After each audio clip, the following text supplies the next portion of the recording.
দর্শক, আপনাদের সবাইকে স্বাগত জানাচ্ছি নিউজ 24 এর বিশেষ আয়োজন শিক্ষাঙ্গনে ভোটের লড়াই অনুষ্ঠানে।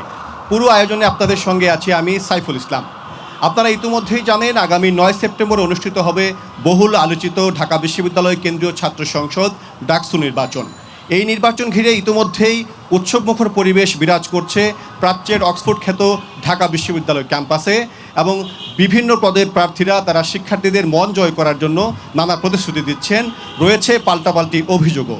ডাকসু নির্বাচনের সার্বিক বিষয় নিয়ে আজ আমরা আলোচনা করব। আমাদের সঙ্গে অতিথি হিসেবে যারা যুক্ত হয়েছেন তাদেরকে শুরুতেই পরিচয় করে দিচ্ছি। আমার সর্বডানে রয়েছেন মোসাদ্দিক আলী ইবনে মোহাম্মদ, সাহিত্য ও সংস্কৃতি বিষয়ক প্রার্থী, স্বতন্ত্র। তারপরে রয়েছেন হাসিব আল ইসলাম, স্বতন্ত্র এজিএস প্রার্থী।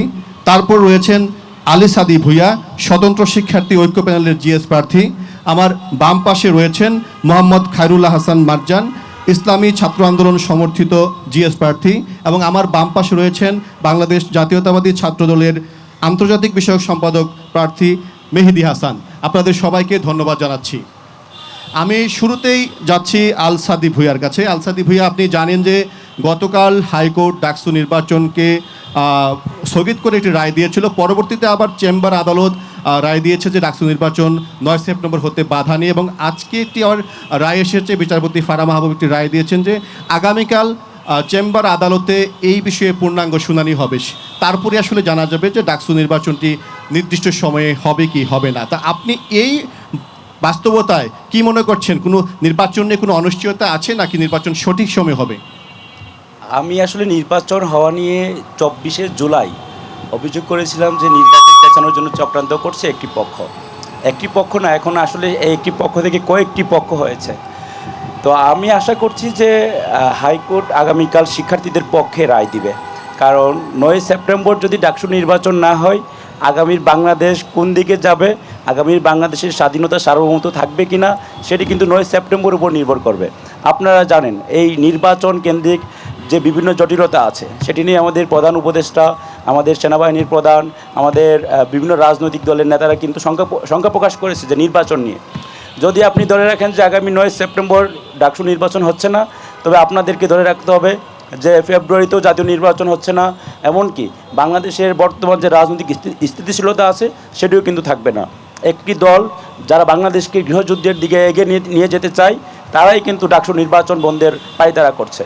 আমি আশাবাদী যে বাংলাদেশের জনগণ, বাংলাদেশের শিক্ষার্থীদের যে অধিকার, সব কিছুর প্রতি শ্রদ্ধা রেখে আগামীকাল বিজ্ঞ হাইকোর্ট, মাননীয় হাইকোর্ট আমাদের পক্ষে রায় দিবেন, এবং সেই রায়ের খুশি হয়ে শিক্ষার্থীরা আবার আনন্দের যে উৎসব ক্যাম্পাসে চলছে সেই উৎসবে তারা মাতবে, এবং আগামী 9 সেপ্টেম্বর শিক্ষার্থীরা তারা তাদের ম্যান্ডেট দিয়ে তারা তাদের পছন্দের প্রার্থীকে বিজয়ী করবে, এবং সেই 9 সেপ্টেম্বর আমরা ঢাকা বিশ্ববিদ্যালয়ের সকল শিক্ষার্থীরা একসাথে মিলে আনন্দ উৎসব করব, এবং একসাথে আমরা সবাই বিজয়ী হব।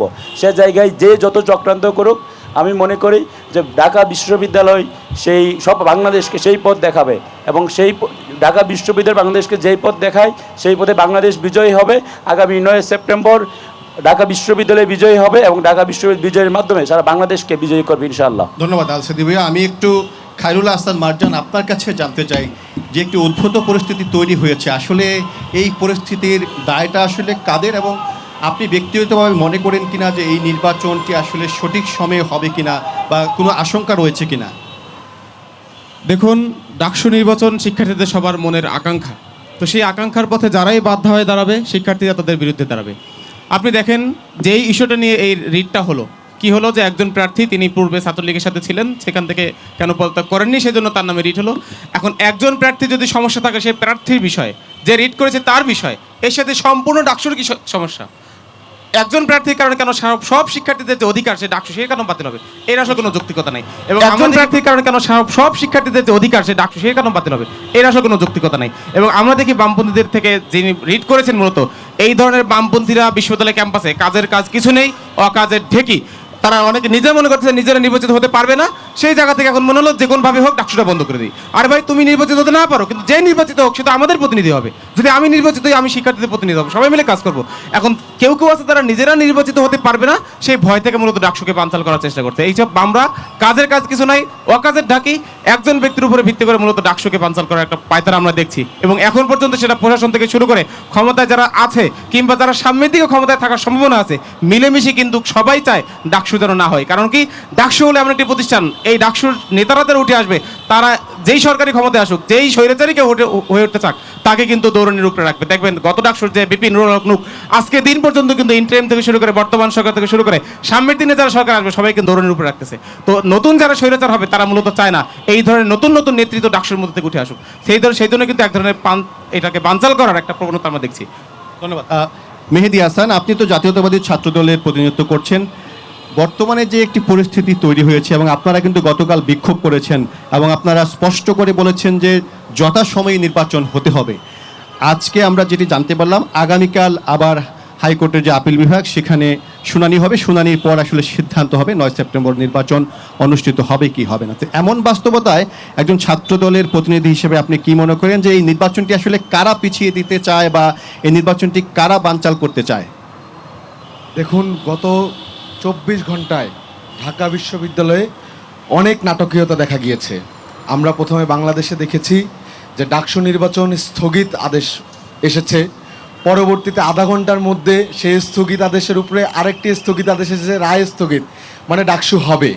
আবার আজকে আরেকটি নাটকীয়তা দেখেছি, আমরা দেখেছি ডাকসু নির্বাচনে যে স্থগিতাদেশ চেয়ে রিট করেছে তাকে অনলাইনে গণধর্ষণের হুমকি দেওয়া হয়েছে।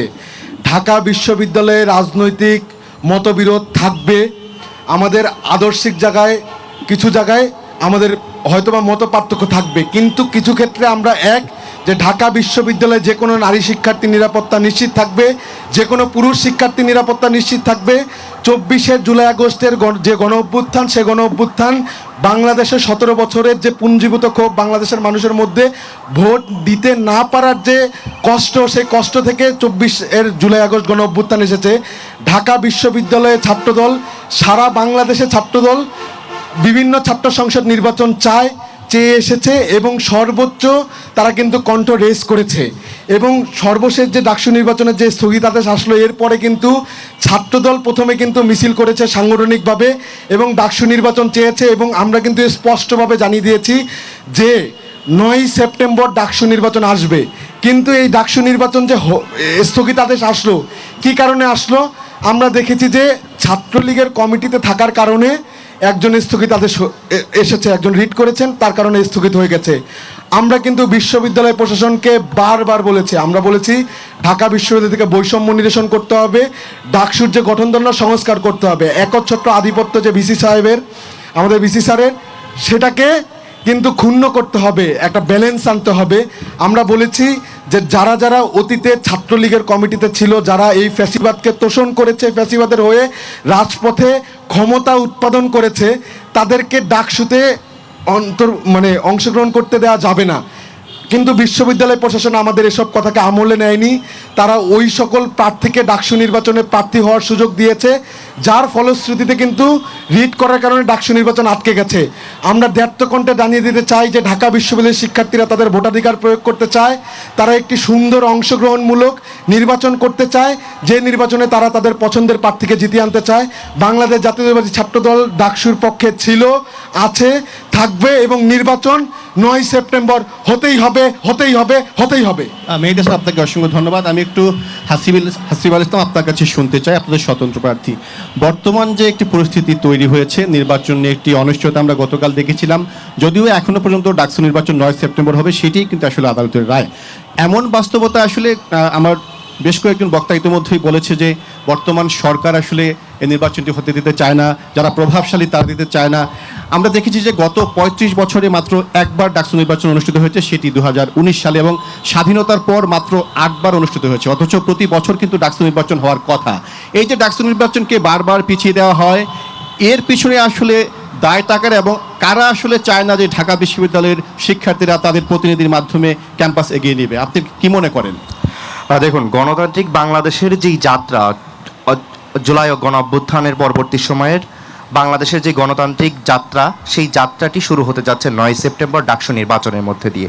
কিন্তু এই ডাকসু নির্বাচনের বানচাল করার উদ্দেশ্যে আমরা দেখেছি বেশ কিছু ষড়যন্ত্রকারী মহল তারা কিন্তু তৎপর রয়েছে। তারা বিভিন্ন সময় কিন্তু নানা ধরনের ষড়যন্ত্র চালিয়ে যাচ্ছে। এই ষড়যন্ত্রটা কারা চালাচ্ছে সেটা আমাদের কাছে খুব সুস্পষ্ট। যারা গণতান্ত্রিক বাংলাদেশের যাত্রা যারা গণতান্ত্রিক বাংলাদেশের যাত্রাকে বাধা দিতে চায়, যারা গণতন্ত্রের বাংলাদেশ চায় না এবং যারা ছাত্রদের কোনো এম্পাওয়ারমেন্ট চায় না, তারাই আসলে এই ধরনের ষড়যন্ত্র করে যাচ্ছে। আমি বেশ কিছু ঘটনাকে এই যে ডাকসু নির্বাচনের যে একটা বানচালের ষড়যন্ত্র রয়েছে, এর সাথে কিন্তু বেশ কিছু ঘটনা কিন্তু আসলে কানেক্টেড রয়েছে। দেখুন, চিটাগাং বিশ্ববিদ্যালয়ের শিক্ষার্থীদের সাথে এলাকাবাসীর মধ্যে একটা উত্তেজনাকর পরিস্থিতি তৈরি হলো, ঝামেলা হলো। কিন্তু সেই জায়গায় আমরা দেখতে পেলাম কি আইন শৃঙ্খলা বাহিনী পুরো একটি রাত পার হয়ে গেল, বিশ্ববিদ্যালয়ের শিক্ষার্থীদেরকে পেটানো হলো এবং বিশ্ববিদ্যালয়ের শিক্ষার্থীদেরকে রামদা দিয়ে পর্যন্ত কোপানো হলো। সেই জায়গায় আমরা আইন শৃঙ্খলা রক্ষাকারী বাহিনীর কিন্তু তেমন উপস্থিতি আমরা লক্ষ্য করতে পারিনি। এলাকাবাসী এবং বিশ্ববিদ্যালয়ের শিক্ষার্থীদের মধ্যে কিন্তু একটা সংঘর্ষের পরিস্থিতি কিন্তু সুস্পষ্টভাবে তৈরি করা হয়েছে এবং একটি নৈরাজ্যের দিকে কিন্তু ওই বিশ্ববিদ্যালয়টাকে নিয়ে যাওয়া হয়েছে। আমরা দেখতে পেয়েছি কি বাংলাদেশ কৃষি বিশ্ববিদ্যালয়ের শিক্ষার্থীরা ন্যায্য দাবিতে তারা আন্দোলন করছিল, সেইখানে আমরা দেখতে পেলাম যে বিশ্ববিদ্যালয় প্রশাসন বহিরাগত ভাড়াটে গুন্ডাদেরকে এনে শিক্ষার্থীদের উপর আক্রমণ করালো এবং বিশ্ববিদ্যালয়কে বন্ধ করে দিল। আজকেও আমরা যেটা দেখতে পেয়েছি যে নীলফামারীতে শ্রমিকদের যৌক্তিক আন্দোলনে এই সেনাবাহিনী যারা চিটাগাং বিশ্ববিদ্যালয়ে যখন সংঘর্ষ চলছিল তখন তারা নীরব ভূমিকায় পালন করেছে। ওই চট্টগ্রামের যেই ক্যান্টনমেন্ট রয়েছে সেখানকার জিওসিকে বারবার করে অনুরোধ জানানোর পরেও সে তার সেনাবাহিনীকে নিয়ে কিন্তু তার সেই ঘটনাস্থলে যায়নি। কিন্তু আজকে আমরা দেখতে পেলাম কি যখন শ্রমিক আন্দোলন চলছে, সেই শ্রমিক আন্দোলন যাতে করে আরও উস্কে দেওয়া যায় এবং বাংলাদেশের রাজনৈতিক পরিস্থিতি যাতে করে আরও বেশি অস্থিতিশীল তৈরি হয়, সেজন্য সেই জায়গায় গুলি করে আমাদের এক শ্রমিক ভাইকে মেরে ফেলা হয়েছে। আগামীকাল যে পুরো দেশে শ্রমিক বিদ্রোহ হবে না এর কি গ্যারান্টি রয়েছে? এবং বাংলাদেশে যদি শ্রমিকরা বিদ্রোহ করে, বাংলাদেশের অর্থনৈতিক অবস্থা এবং রাজনীতির যে পরিস্থিতি রয়েছে সেটি আরও বেশি খারাপ হতে পারে। ঠিক একই সময়ে আমরা দেখতে পাচ্ছি যে হাইকোর্টের প্রহসনের নামে আমাদের ডাকসু নির্বাচনের কিন্তু বানচাল করার একটা ষড়যন্ত্র চলছে। গতকাল যখন স্থগিত আদেশ দেওয়া হলো, শিক্ষার্থীরা রাজপথে নেমে আসলো। শিক্ষার্থীরা যখন রাজপথে নেমে আসলো, আর একটা রায় দেওয়া হলো যে ডাকসু নির্বাচনের যে স্থগিত আদেশ রয়েছে সেই স্থগিত আদেশটাকে স্থগিত করা হলো। এরপরে শিক্ষার্থীরা যখন আবার নির্বাচনী প্রচারণায় ফিরে গেল, আজকে আমরা আরেক ধরনের নাটক লক্ষ্য করতে পারলাম। সুতরাং এর সাথে যে গণতান্ত্রিক বাংলাদেশের যেই সূচনা, এই গণতান্ত্রিক বাংলাদেশের সূচনা বাংলাদেশের একটি মহল, একটি গোয়েন্দা সংস্থা খুব স্পষ্টভাবে চায় না। সুতরাং এই সম্পূর্ণ ঘটনার পিছনে এই গোয়েন্দা সংস্থাটার সম্পূর্ণ হাত রয়েছে এবং যারা বাংলাদেশের এই গণতান্ত্রিক বাংলাদেশের যাত্রাকে ব্যাহত করতে চাইবে, বাংলাদেশের শিক্ষার্থীরা ঐক্যবদ্ধভাবে তাদের বিরুদ্ধে প্রতিরোধ গড়ে তুলবে এবং তাদেরকে প্রতিহত করবে। 9 সেপ্টেম্বর গণতান্ত্রিক বাংলাদেশের যাত্রা শুরু হবে। 9 সেপ্টেম্বর ঢাকা বিশ্ববিদ্যালয় ছাত্র সংসদ নির্বাচন অনুষ্ঠিত হবেই। হাজির, আপনাকে অসংখ্য ধন্যবাদ। প্রিয় দর্শক, এই পর্যায়ে নিচ্ছি ছোট্ট একটা বিরতি। আমাদের সঙ্গে থাকুন। বিরতির পর আমরা আবারও ডাকসু নির্বাচন নিয়ে আলোচনা করব। সুপ্রিয় দর্শক, বিরতির পর আপনাদের সবাইকে আবারও স্বাগত জানাচ্ছি নিউজ 24 এর বিশেষ আয়োজন শিক্ষাঙ্গনে ভোটের লড়াই অনুষ্ঠানে। আমরা কথা বলছিলাম ডাকসু নির্বাচন নিয়ে। এ পর্যায়ে আমরা কথা বলতে চাই মোসাদ্দেক আলী ইবনে মোহাম্মদ। আপনি তো স্বতন্ত্র প্রার্থী হয়েছেন। আমরা ইতিমধ্যেই বক্তাদের মুখে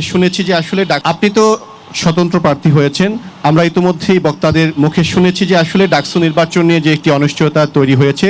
প্রত্যেকেই চান এই নির্বাচনটি যথাসময়ে অনুষ্ঠিত হোক এবং বাংলাদেশের স্বার্থেই এই নির্বাচনটি হওয়া জরুরি বলে মনে করছেন।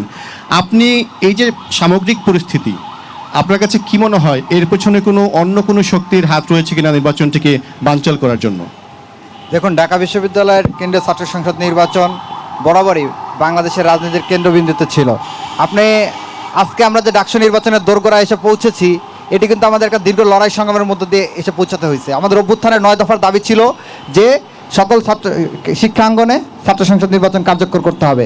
কিন্তু অভ্যুত্থানের পর 1 বছর পার হয়ে যাওয়া সত্ত্বেও আমরা 1 বছর প্রায় 1-2 মাস পার হয়ে যাওয়ার পর সেপ্টেম্বরে এসে আমরা আজকে ডাকসু নির্বাচনের একেবারে উপকণ্ঠে উপনীত হয়েছি।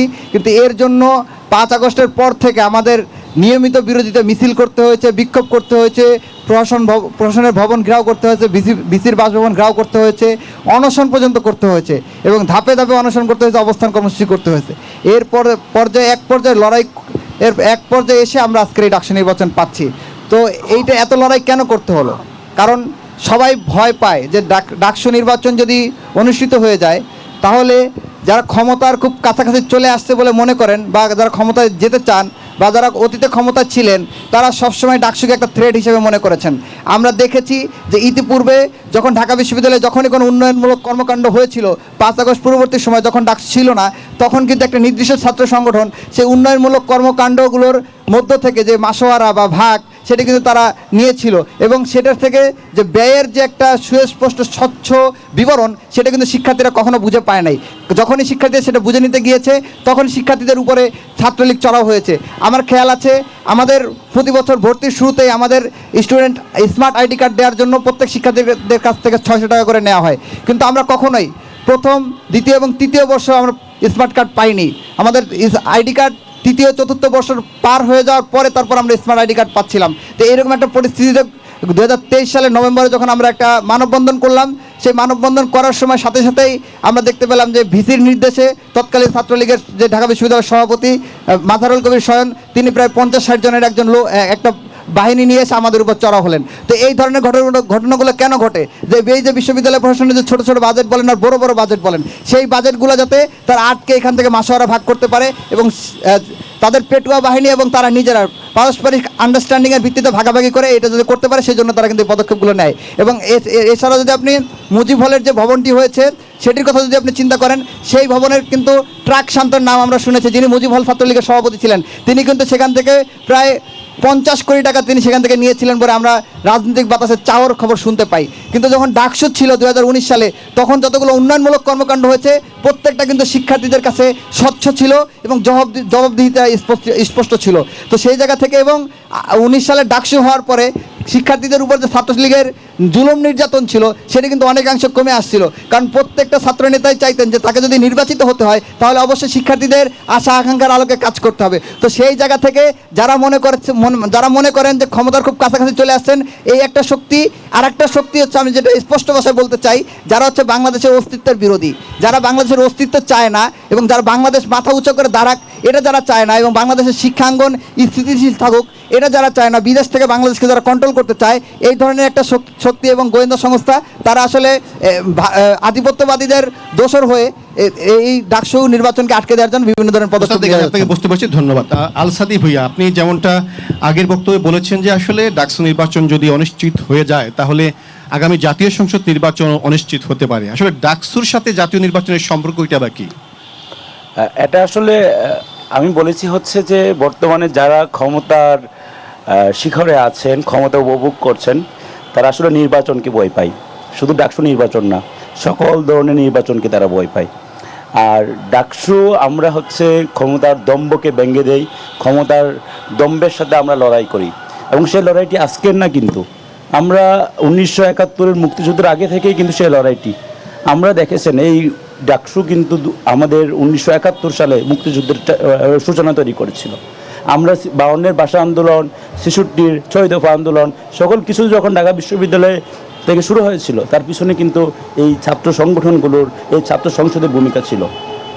তো আমি আপনাদেরকে যেটা বলতে চাই যে এই বর্তমান যারা সরকারে আছে কিংবা তারা কিন্তু কেউই কিন্তু বাংলাদেশের জনগণের ম্যান্ডেট পেয়ে নির্বাচিত না। তারা একটি গণ অভ্যুত্থানের পরে তাদের প্রতি মানুষ বিশ্বাস করে তাদেরকে ক্ষমতা দিয়েছে, কিন্তু তারা সেই ক্ষমতাটিকে নিজের আপন মনে করে উপভোগ করছে। মনের খুশিতে তারা ঘুরে বেড়াচ্ছে, খাচ্ছে, উপভোগ করছে এবং একদম ম্যান্ডেট ছাড়া ক্ষমতায় আসার যে কি মজা, এই মজাটি থেকে আসলে তারা বের হতে পারছে না। কি যে মজা, কি যে স্বাদ, কি মধু এইখানে। তো তারা আসলে নির্বাচন কেন দিবে? নির্বাচন দিয়ে তারা তাদের সেই কষ্ট, তারা আন্দোলনের মুখে পড়বে। তারা দেখেন অলরেডি আমাদের শিক্ষার্থীদেরকে তারা হচ্ছে তাদের শত্রু বনে নিয়ে গেছে, তারা আমাদেরকে শত্রু সব জায়গায় আমাদেরকে কাজ করছে। এই গণ অভ্যুত্থানের পরে একটি সরকার, যে সরকার আমাদের বিশ্ববিদ্যালয়গুলোকে কোনো ধরনের উন্নয়ন করতে পারছে না, অথচ এই গণ অভ্যুত্থান আমাদের শিক্ষার্থীদের রক্তে রঞ্জিত পথ মারিয়ে কিন্তু হয়েছে। তারা কিন্তু আমাদের রক্তের উপর বসে আছে, কিন্তু তারা আসার পরে কি শিক্ষা প্রতিষ্ঠানে কয় লাখ টাকা বাজেট বাড়িয়েছে, তারা শিক্ষার্থীদের জন্য কয়টি বাস আনছে, তারা আমাদের ক্যাম্পাসগুলোর অবকাঠামো বলেন, খাবার মান বলেন, নিরাপত্তা বলেন, কি করেছে? কিছুই করেনি। বরং আমাদের ক্যাম্পাসগুলো দিন দিন আরও অনিরাপদ হয়ে উঠছে। তারা প্ল্যান করে অনিরাপদ করে তুলতেছে। তারা জানে যদি শিক্ষার্থীরা ঐক্যবদ্ধ হওয়ার সুযোগ পায় তাহলে তাদের ক্ষমতা ভেঙে যাবে। আর আমরা ঢাকা বিশ্ববিদ্যালয়ের শিক্ষার্থীরা সবসময় আমরা গণতন্ত্রের পক্ষে, আমরা আমাদের মধ্যে মত পার্থক্য আছে, মত বিরোধ আছে, কিন্তু আমাদের মধ্যে একটা সৌন্দর্য আছে, আমরা সবাই অন করি। আজকে যদি ডাকসু নির্বাচন না হয়, কালকে আমি আমার আরেকজনের বিরুদ্ধে ফাইট করব, সে আমার ছোট ভাই, ওরা এখানে যারা সবাই ছোট ভাই, কিন্তু দেখা যাবে যে আমাদের যে ভ্রাতৃত্ব একটা বন্ধন সেটি কিন্তু নষ্ট হয়ে যাবে। এই নষ্ট কারা করছে? যারা বাংলাদেশটাকে বিদেশি শক্তির হাতে তুলে দিতে চায়, তারা বাংলাদেশটাকে বিভক্তি করতে চায়, তারা বাংলাদেশটাকে কয়েকটা রিজনে অলরেডি ভাগ করেছে, যে আমরা উত্তরাঞ্চলে একটা জায়গাকে দিব, দক্ষিণাঞ্চলে একটা জায়গাকে দিব, আমরা এখানে এই দেশের ওই দেশের দাবিদারি প্রতিষ্ঠা করব। আমরা ঢাকা বিশ্ববিদ্যালয়ের শিক্ষার্থীরা আমাদের গায়ের শেষ রক্ত ফুটে থাকা পর্যন্ত বাংলাদেশের স্বাধীনতা সার্বভৌমত্ব ক্ষুণ্ণ হতে দিব না, এবং তারা সেটি জেনে গেছে। আমরা ঢাকা বিশ্ববিদ্যালয়ের শিক্ষার্থীরা যেমন শান্তিপ্রিয় শান্ত ছেলে, ঠিক তেমনই আমরা শত্রু এলে অস্ত্র হাতে লড়ব, এবং আমাদের সেই লড়াই আমাদের সেই লড়াইয়ের কাছে প্রবল শক্তিধর পাকিস্তানি বাহিনী হার মেনেছে 1990 সালে। হ্যাঁ, আপনি একটু পর আপনার কথা আবার শুনবো, আমরা একটা বিজ্ঞাপন বিরতি নিতে হচ্ছে। প্রিয় দর্শক, এই পর্যায়ে নিচ্ছি ছোট্ট একটা বিরতি, আমাদের সঙ্গে থাকুন, ফিরছি একটু পরেই। আবার সবাইকে স্বাগত জানাচ্ছি নিউজ 24 এর বিশেষ আয়োজন শিক্ষাঙ্গনে ভোটের লড়াই অনুষ্ঠানে। আপনাদের সঙ্গে আছি আমি সাইফুল ইসলাম। বিরতি থেকে আমরা যেমনটা আলাপ করছিলাম ডাকসু নির্বাচনের সার্বিক বিষয় নিয়ে, এই পর্যায়ে আমি কথা বলতে চাই মারজান আপনার সঙ্গে। মারজান, আমরা লক্ষ্য করছি যে নির্বাচন যতই এগিয়ে আসছে, ঢাকা বিশ্ববিদ্যালয়ের বিভিন্ন প্রার্থীদের বিরুদ্ধে কিন্তু সাইবার বুলিংয়ের অভিযোগ পাওয়া যাচ্ছে। বিশেষ করে যারা নারী প্রার্থী তাদের বিরুদ্ধে নানা ধরনের কিন্তু কটূক্তি করা হচ্ছে, এবং আমরা গতকাল লক্ষ্য করেছি যে সামাজিক যোগাযোগ মাধ্যমে একজন নারী প্রার্থীকে ধর্ষণের হুমকি দেওয়া হয়েছে। এই বিষয়টি আপনি কিভাবে দেখছেন? মাধ্যমে একজন নারী প্রার্থী, দেখুন, ঢাকা বিশ্ববিদ্যালয়ে যখন একজন শিক্ষার্থী ফার্স্ট ইয়ারে ভর্তি হয়, তাকে যদি আমি বলি কোনো সিনিয়ররা যদি পরামর্শ দেয়, প্রথমে 3টা পরামর্শ দেয়। ফার্স্ট ইয়ারে ভর্তি হয়, তাকে যদি আমি বলি কোনো সিনিয়ররা যদি পরামর্শ দেয়, প্রথমে 3টা পরামর্শ দেয় যে ঢাকা বিশ্ববিদ্যালয় ক্যাম্পাসে তুমি যা মন চায় তা করো, কিন্তু 3টা কাজ করবো না। একটা হলো বড়দের সাথে বেয়াদবি করবো না, 2 নম্বরে মাদক এবং নারী কেলেঙ্কারিতে জড়াবো না। তো সেই জায়গা থেকে মনে হয় ঢাকা বিশ্ববিদ্যালয়ের শিক্ষার্থীরা যারা সচেতন, তারা কেউ নারী কেলেঙ্কারি বা নারীদের বুলিং এগুলোতে জড়ানো উচিত নেই। এখন দেখা যায় কি হয়, সাইবার বুলিং অনেকে করে। কেন করে? কারণ আমার অপোনেন্ট যে আছে সে যেন একটু দুর্বল হয়ে যায়। এইটা বেশি বুলিংটা হয় সব থেকে বেশি যারা গুপ্ত তারা। দেখেন, একটা শিক্ষার্থী, সে হয়তো রাজনৈতিক কোনো দলের সাথে সরাসরি যুক্ত না, সে কিন্তু হয়তো মনে মনে অন্য কিছু একটা লালন করে, তখন কিন্তু সে যদি কোনো বুলিং করে তার বিরুদ্ধে কোনো কথা বলা যায় না। দুদিন আগে শিবির সভাপতি এখানে এসে বলে গেলেন যে কে শিবির, তখন তার ব্যাখ্যায় বললেন যারা তাদের প্রোগ্রামে যায় তারা শিবির। আবার আজকে আমরা দেখলাম কি ফেসবুকে শিবিরের সেই একজন একটা নারীকে ধর্ষণ হুমকি দিল। এখন আবার শিবির দাবি করছে যে না, সে আমাদের প্রোগ্রামে গিয়েছিল, ঠিক আছে, সে আমাদের পক্ষে কথা বলে, ঠিক আছে, পোস্ট দেয়, ঠিক আছে, কমেন্ট করে, ঠিক আছে, কিন্তু সে আসলে আমাদের কেউ না। এই ধরনের গুপ্ত রাজনীতির কারণে কিন্তু আসলে সমস্যা। ফরহাদ বলেছিলেন যে কেন তারা এই ধরনের বুলিং করবে। আমি বুলিং করলে লাভ আছে, তো বুলিং করে লাভ কি? কারণ ঢাকা বিশ্ববিদ্যালয়ে কোনো মেয়ের তো এত টাকা পড়ে নাই, সে ধর্ষণের হুমকি মাথায় নিয়ে সে কারো বিরুদ্ধে কথা বলবে। তো সেই জায়গা থেকে আমার কাছে মনে হয় যে এই ধরনের যে প্রচেষ্টা, এই গুপ্ত রাজনীতির কারণে মূলত এই সমস্যাগুলো হচ্ছে। যদি আজকে যদি তার পলিটিক্যাল আইডেন্টিটি ঠিক থাকতো, আমি তো আমার পলিটিক্যাল আইডেন্টিটি নিয়ে আমি একটা মেয়েকে আমি তো ধর্ষণ হুমকি আমি দিতে পারবো না, ওই সাহস আমার হবে না। কিন্তু যখন আমি গুপ্ত থাকি, আগে ছাত্রলীগ কি করতো, সে একটা আকামে জড়ালেই বলতো সে আমাদের কেউ না। এখন যারা গুপ্ত থাকার চেষ্টা করছে তারাও ঠিক একই কথা, যে সে যদি কি থাকে, সে যদি ঝামেলায় পড়ছে, সে ধর্ষণ হুমকি দিচ্ছে, সে এখন আমি বলে দিলাম যে না, সে আমাদের কেউ না। এই ধরনের আসলে দ্বিচারিতা আসলে ক্যাম্পাসে সমস্যা তৈরি করছে। আগে ছিল ছাত্রলীগ, আগে ছিল আওয়ামী লীগ, সেই কারণে হয়তো অনেক সংগঠন ঢাকা বিশ্ববিদ্যালয়ে তাদের পরিচয় লুকিয়ে থাকতো, কিন্তু এখন তো ওপেন ফিল্ড, এখন সবাই আপনাদেরকে ওয়েলকাম জানাচ্ছে। ছাত্র শিবির যদি ঢাকা বিশ্ববিদ্যালয় ক্যাম্পাসে যদি ওপেন হয়, আমার মনে হয় না কেউ বাধা দেবে, সবাই তাকে ওয়েলকাম জানাচ্ছে। এখন সে কেন এখানে আত্মপ্রকাশ করছে না, কেন তাদের পরিচয় দিচ্ছে না, সেটা আসলে আমরা বুঝি না। আমাদের কাছে মনে হয় এই আত্মপ্রকাশটা না করার কারণটা হলো গোপনে এই ধরনের বুলিং করার তাদের প্রবণতা, সেটা ছাড়া কিছু না। আরেকটা কথা এখানে বলে রাখি, একটু আগে এখানে ছাত্রলীগের বিষয়ে অনেক কথা উঠলো। এসএম ফরহাদ যদি আগে ছাত্রলীগের থেকেও থাকে, তো এখন তাদের সমস্যা কি? আমরা জানি 5ই আগস্ট বা জুলাই আগস্টে অভ্যুত্থানে যারা অংশ নিয়েছে, আমরা তো সবাইকে তাদের সবাইকে ইনডিমনিটি দিছি। আমরা বলেছি যারা আন্দোলন অংশগ্রহণ করেছে তারা সবাই নিয়মিত শিক্ষাতে আমাদের মতো থাকবে। হ্যাঁ, আগে কেউ যদি ছাত্রলীগের প্যাডেও নাম থাকে, এসএম ফরহাদ যদি ছাত্রলীগও হয়ে থাকে, কিন্তু সে যদি কোনো ফৌজদারি অপরাধে না জড়ায়, তাহলে সে তো ডাকসুতে দাঁড়াতে কোনো সমস্যা নাই। এখন ঢাকা বিশ্ববিদ্যালয়ের যে শাহবাগী বামরা আছে, যেই মুজিববাদী বামরা আছে, তাদের মধ্যে ঘিলু কই নিয়ে চলে আমরা বুঝি না। এই ধরনের উদ্ভট ফালতু জিনিসগুলো নিয়ে মূলত ডাকসু নির্বাচনকে বাধিত করার একটা প্রবণতা দেখছি। আমরা মনে করি যে আগে ছাত্রলীগ করেছে অথবা ছাত্রলীগের প্যাডে নাম আছে, কিন্তু কোনো প্রকারের ফৌজদারি অপরাধে সে কখনো জড়ায় নাই, সেও ঢাকা বিশ্ববিদ্যালয়ের শিক্ষার্থী, তারও অধিকার আছে ঢাকা বিশ্ববিদ্যালয় ক্যাম্পাসে ঠিকমতো চলার, ভোট দেওয়ার, অংশগ্রহণ করার। এখানে ছাত্রদল বলে গেল যে কারা কারা আসলে ডাকসু চায় না। ডাকসু আসলে এখন অনেকেই চায় না, ছাত্রদলও চায় কিনা আমরা বুঝতে পারছি না। কারণ কি, ডাকসুর তফসিল হওয়ার আগ পর্যন্ত ডাকসু আদায়ের জন্য কোনো আন্দোলন কিন্তু আমরা ছাত্রদল থেকে কখনো দেখিনি। এবং আমরা দেখতে পাচ্ছি কি রাজশাহী বিশ্ববিদ্যালয় কিন্তু কি হলো দেখেন, সেখানে ছাত্রদলের বাধায় পড়ে কিন্তু সেখানে রাজশাহী ডাকসু নির্বাচন পিছিয়ে গেল। এখন এখানে তারা বলছে তারাও ছাত্র সংসদ নির্বাচন চায়, তাহলে ঢাকা বিশ্ববিদ্যালয়ের যে ছাত্রদল আর রাজশাহী বিশ্ববিদ্যালয়ের ছাত্রদল তারা আসলে আলাদা কোনো কিছু কিনা, তাকে আলাদা সংগঠন কিনা, এটা আমাদের কাছে আমি আপনাকে বুঝতে পেরেছি। মেহেদী, ছাত্রদল কি আসলে নির্বাচন চায়? মারজান যেমনটা বললো নির্বাচন চায় না, সন্দেহ আছে। আপনি দেখুন, আমাদের যে দীর্ঘ 17 বছরের আন্দোলন সংগ্রাম, সেটা কিন্তু জুলাই আগস্ট গণ অভ্যুত্থানকে কেন্দ্র করে নেয়। বাংলাদেশের মানুষের ভোটের অধিকার, নাগরিক অধিকার, বেঁচে থাকার অধিকার, গুম না হওয়ার যে অধিকার, সেটার জন্যই কিন্তু ছাত্রদল লড়ে গেছে। এই লড়াইয়ে ছাত্রদলের একাধিক নেতাকর্মী শহীদ হয়েছে, পঙ্গুত্ব বরণ করেছে, এবং সর্বশেষ যে জুলাই আগস্ট গণ অভ্যুত্থান, সে গণ অভ্যুত্থানে ছাত্রদলের 142 জন নেতাকর্মী শহীদ হয়েছে, অনেকে পঙ্গুত্ব বরণ করেছে। এই জুলাই আগস্ট গণ অভ্যুত্থানের যে চিহ্ন, সেই চিহ্ন আমি এখন পর্যন্ত বয়ে নিয়ে বেড়াচ্ছি। দীর্ঘ 17 বছরের যে লড়াইয়ের সংগ্রামের চিহ্ন, আমার বিশ্ববিদ্যালয় ক্যাম্পাসে 8 বছরের যে চিহ্ন, আমার হাতের মধ্যে একটি দাগ আছে, কাটা দাগ, যেটার মধ্যে পাত বসানো আছে। আমার বুকের মধ্যে রয়েছে ছড়রা গুলি। আমার ব্যাক পেন রয়েছে ছাত্রলীগের হামলার কারণে। তো দেখুন, দীর্ঘদিন আমরা গণতন্ত্রের জন্য লড়াই করেছি, শিক্ষার্থীদের অধিকারের জন্য লড়াই করেছি, ক্যাম্পাসকে একটি নিরাপদ ক্যাম্পাস হিসেবে তৈরি করার জন্য আসলে আমাদের কিন্তু লড়াই ছিল।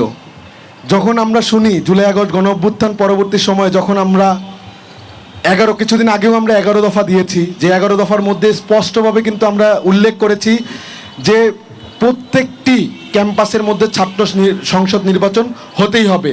তারই পরিপ্রেক্ষিতে আমরা ডাকসু নির্বাচনে ছাত্রদলের প্যানেল ঘোষণা করেছে, ছাত্রদল সমর্থিত প্যানেল ঘোষণা হয়েছে।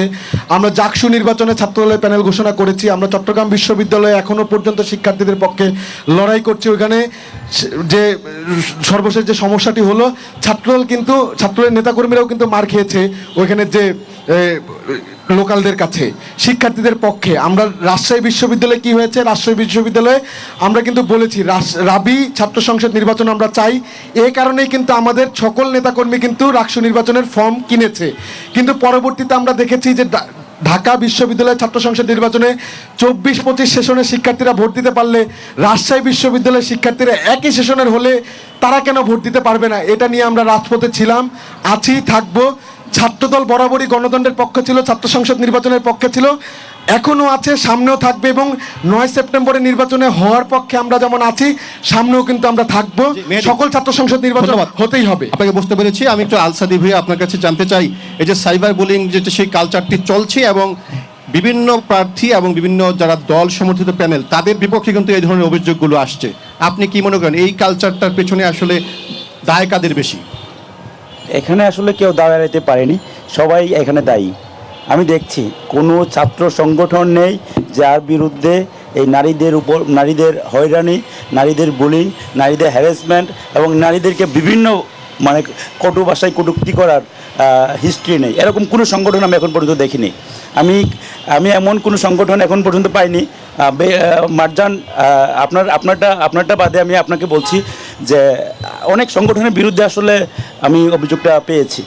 এবং আমি দেখেছি যখন নারীরা কেউ একটু নারীরা বিভিন্ন সময় বিভিন্ন ধরনের সমস্যায় পড়ে, তখন কেউ তাদের রাজনৈতিক স্বার্থ ছাড়া কেউ নারীদের পাশে দাঁড়ায়নি।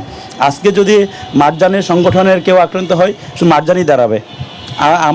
আমার রাজনৈতিক দল নেই, থাকলে হয়তো আমি তার পাশে দাঁড়াতাম। এবং আমি বিভিন্ন সময় নারীদের পাশে দাঁড়িয়েছি এবং যে কোনো সময় যে কোনো পরিস্থিতিতে নারীদের যে কোনো সমস্যায় আমি তাদের পাশে দাঁড়াতে চাই। কিন্তু আমি যখন দেখেছি শিবিরের একটি মেয়ে বিভিন্ন সমস্যায় পড়েছে, তখন কিন্তু ছাত্রদল পাশে দাঁড়ায় নেয়, বা ছাত্রদলের যখন একটি মেয়ে বিভিন্ন সমস্যায় পড়েছে, শিবির কিন্তু পাশে দাঁড়ায়নি।